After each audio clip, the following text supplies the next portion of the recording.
Allah says in the Quran in Surah Nisa, chapter number 4, verse number 1. Ya ayyuhan nasu ttaqu rabbakum alladhi khalaqakum min nafsin wahida wa khalaqa minha zawjaha.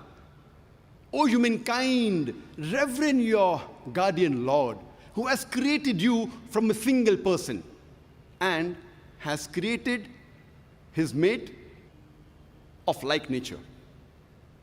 That means the mate of the man, that is the female, has been created of the same spiritual nature as that of the man.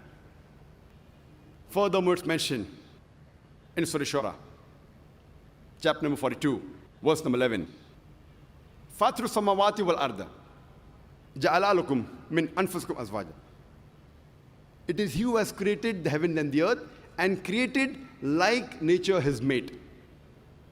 That means the spiritual nature of man and woman is the same. Allah says in the Quran, in Surah Sajda, chapter number 32, verse number 9.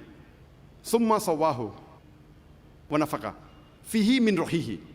That we have made them in due proportion and have blown into them our spirit. The same message is repeated in Surah Al-Hijr, chapter number 15, verse number 29. That Allah subhanahu wa ta'ala has created the human beings in due proportion and has put into them His spirit.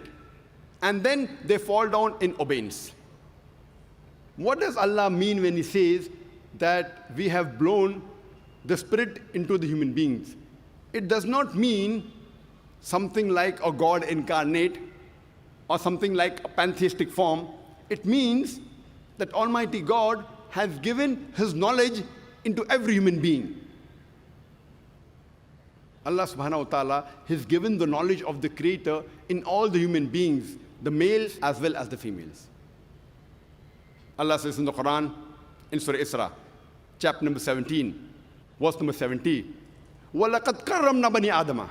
We have honored the children of Adam. Almighty God says in the Quran that all the children of Adam, irrespective whether they're male or female, they have been honored.